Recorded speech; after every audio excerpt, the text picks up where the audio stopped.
Over after that, he said, you're going to be 40 years old. You're going to be a nationally ranked masters, even with this time of 2:54. Wow. So then he planted the seed, and I did go to Boston.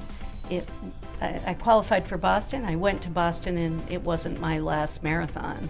Like I promised my family, just let me do this once and I won't do it anymore. But no, then I did 36 more marathons. So. 36 more well, marathons. 36 total marathons. Wow. 34 more.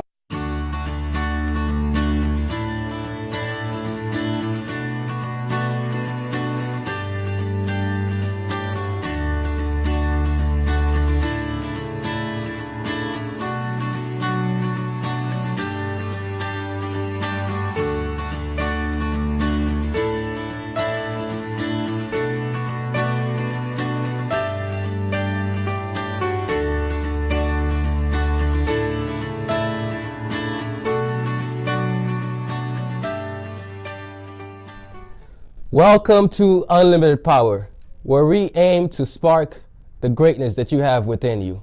On today's episode, we're sponsoring one of Boca Raton's running stars and also the one and only Runner's Edge, where fitness is actually a lifestyle here.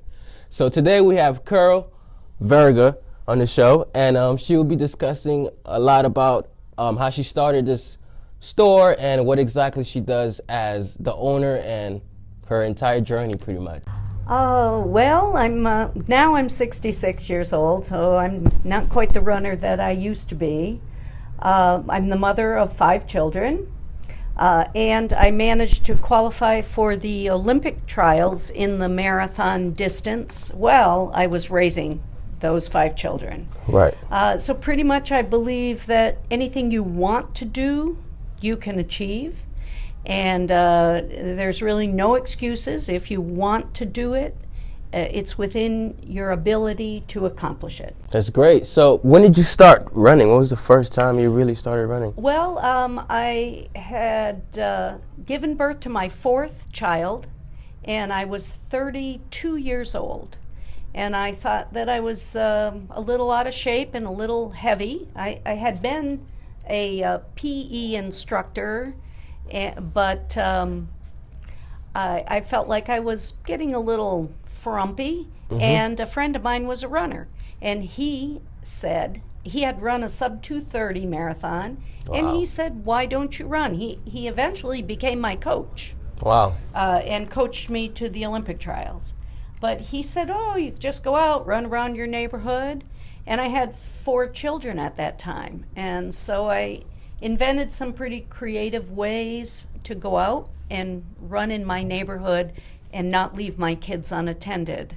One of them was, we had a cul-de-sac, and I made a flag out of construction paper. My son at that time was the oldest, and he was 10, and the others were on down to 1 year old. And I would leave them in the house with crackers and juices, and if there was a problem, they were supposed to put the construction paper flag in the window. Right. And then I would run the cul-de-sac, and I can remember it took me 2 minutes and 45 seconds to do 1 lap. I'd look in the window, no flag. I could go again. Wow. Look in again, 2:45, I could go again, and I would run around and around and around until finally they would come out in the driveway, or they never put the flag in the window, really. But, there's a way to do what you want to do, and I wanted to run. I would also bring them to the track, all their toys and food in the middle of the track, and then run my laps around the track. Right there, my kids all there. So if you're a mom and you want to run or exercise, there's really no excuse. Right. So you know about not making excuses and going beyond to make it happen no matter what. And I think it's great. You started running at 32? At 32. Then I took a break when I found myself, and I was very successful right away. I started to see that I had an ability, and I entered some 5Ks, and I was placing, and then all of a sudden I was winning, and then I was running greater distances, and I wanted to train for a marathon. Yes. And then I found out that I was pregnant with my 5th child. So I had to stop. You know, I tried to run while I was pregnant, but didn't really enjoy it. So I had to take 3 years off to have the baby, to nurture the baby. And when she was 4 years old, I was 38. I said to my family, listen, I'm 38 years old. I want to run the Boston Marathon. You need to give me room to train. Right. And they all agreed. And so I trained for a marathon. And I was 38 years old when I ran my first marathon, the Jacksonville Marathon. And I ran 2:54 and won the women's division. Wow. So that was, everyone was surprised. I was just trying to run 3:30 and qualify for Boston. And I ran 2:54. And all of a sudden, my friend Owen, who ran 2:30, said, oh my gosh, you could qualify not just for Boston, you could qualify for the Olympic trials. Because the standard was 2:45 at the time. Right. And then that was all. It was all over after that. He said, you're going to be 40 years old. You're going to be a nationally ranked masters, even with this time of 2:54. Wow. So then he planted the seed, and I did go to Boston. I qualified for Boston. I went to Boston, and it wasn't my last marathon.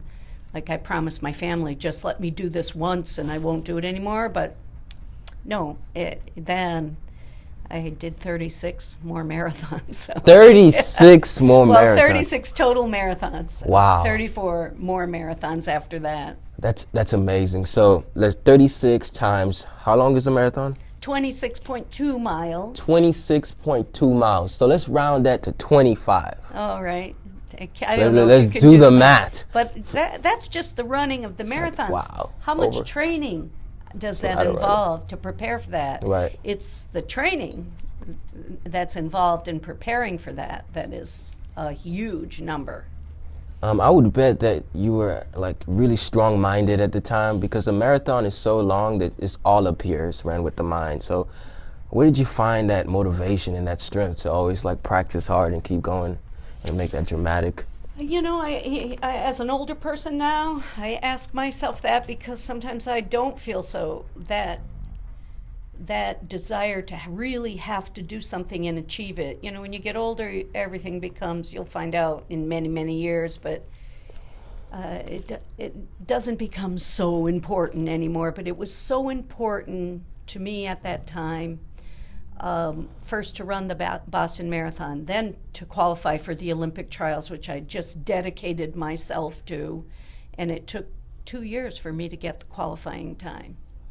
And it just takes, I just had a passion for it. I had a desire to achieve it. A desire to achieve. And I think that's about anything, not just about sports, but about your career, or about if you want to travel, or whatever it is. You have to have a passion for it, a desire to achieve it, and then you'll find the motivation to do it. Yeah. I think every great thing starts as a thought, and then it becomes a desire, and then it becomes something physical. So I think that's really true. Some people can't get out of their head, though. They might have an idea, and I've known people like this that don't know then how to enact their idea, how to put their passion in motion. You don't have to think about it too much. You've just got to start doing it. Right. I think. I think that's how I found it with running. You could think about it and dream about it, but until you actually lace up your shoes and go out and do the training and the running that's necessary, right, to complete it.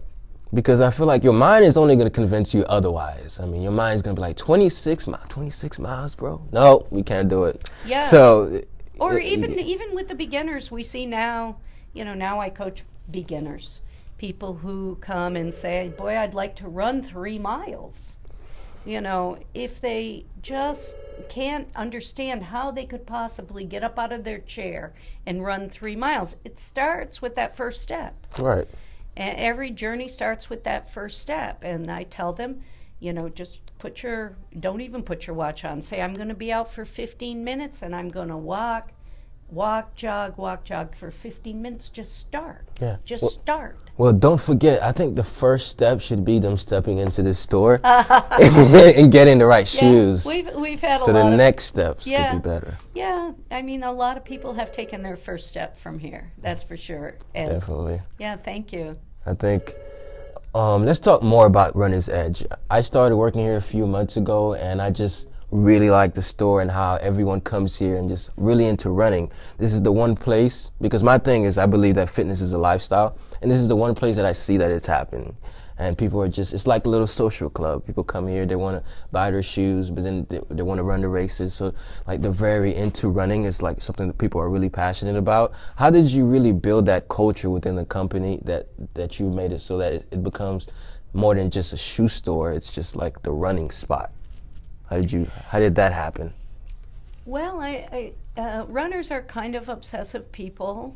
You will find if you've met runners, there's certain type of personality that, because who really likes to go out there and get their heart rate up and sweat on a 90-degree day and pound out 10 miles? Yeah, you're right. It's only a select few people. But, when Tom and I started the store, that's what we were doing. Every Saturday morning, every Sunday morning, Friday night after work, this is what we were doing. And people knew us, and they were doing it with us. And there was a club in town, the Boca Raton Roadrunners. And when we opened the store, there were just 27 models of shoes. That's all we had on the wall. But 120 people came to our grand opening. Just people that knew us and knew running and wanted a running store. Wanted a place to come and talk about running and hang out. And, I don't even think it was so much about selling the shoes. I guess, did I think it was ever going to be this big? I never really thought about it. I didn't think about growing a huge business. I thought about extending what I like to do and providing a forum for people that did the same thing that I did. So you created something that's an extension of your character. Well, that was an extension of our passion. Of your passion, which was what I meant, yeah. Yeah, an extension of what Tom and I were doing. We were running. We were interested in the gear. And then all of a sudden, we're selling it. We're having training groups. I think back then, the training groups were so important to us because we both ran. Now I'm the slowest one in the group, and I go with the beginners. But back then, it was like I couldn't wait to get out, and go running with the group. And, people like that. Yeah. They like to have company when they run. Mm-hmm. Yeah. That's true. So it grew from there. It grew from there. Yeah. I really like it. I really like the movement.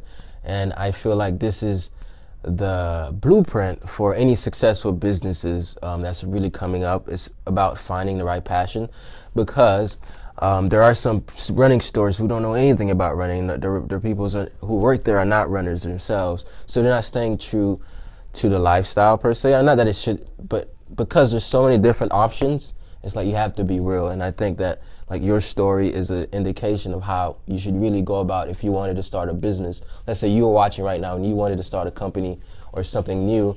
The idea is to like start something that you love, that you're passionate about. And whether or not you see it as a business or not, it'll grow because people will believe in a movement rather than something that's just there to sell products. So I think that's really amazing. And what are some things that you do besides running, Carol? Oh, I have a lot of interests. I love to read. I read a lot. You want to know other physical activities that I do? I take photographs. I'm a photographer. Oh, that's cool. I swim. I ride a bike. And other sports, I play tennis. I'm on a tennis league. I don't. It's hard now. I'm older, so it's hard to play all the sports that I'd like to. But yeah, I have a lot of interests. Yes. a lot of things. I love children. My kids are grown now, but I like to watch Tom's kids and hang out with kids. They're so, I'd rather do anything with a kid. Yeah, they just bring energy and life. My gosh. Life. Yeah, so I like that. I like to cook. I cook all different kinds of food. I entertain. I have people over for dinner a lot. Good. I'm busy. Yes, you're always busy, Carol. But I love it. It's a good thing. It's living life like you should, I think. There's life after running. You know, it's disappointing that I can't do marathons anymore and that I can't run like I used to and that I'm the slowest one in the training group now. That's all very disappointing, but there's other things. Life goes on. There's something else. Yeah. I'm glad I had that. I'm glad I had that experience and it led to this, and we have great people around that can still do the running that I can't do anymore. That's great. Yeah. Well, that's all. You know, we're going to keep it short today. Okay. Well, thank you for tuning in to Unlimited Power. And today I had the pleasure of introducing Carol Virga. It was great having you on the show, and I hope you have an amazing life. Thank you, Ed. Same to you. Thanks. Hi, I'm Carol Virga.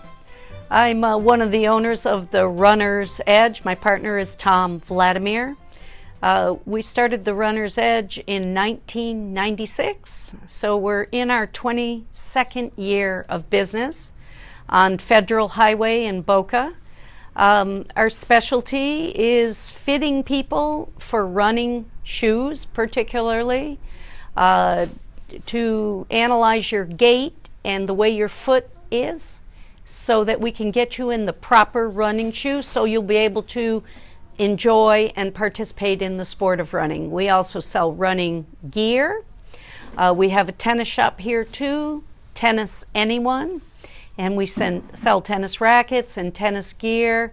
We do training groups, running training groups for all distance of running, but primarily for half marathons and marathons. We also do race management. We put on races, several each year for different charities, and we have our own foundation, the Runner's Edge Foundation, and we give scholarships. And yeah, come and visit us sometime.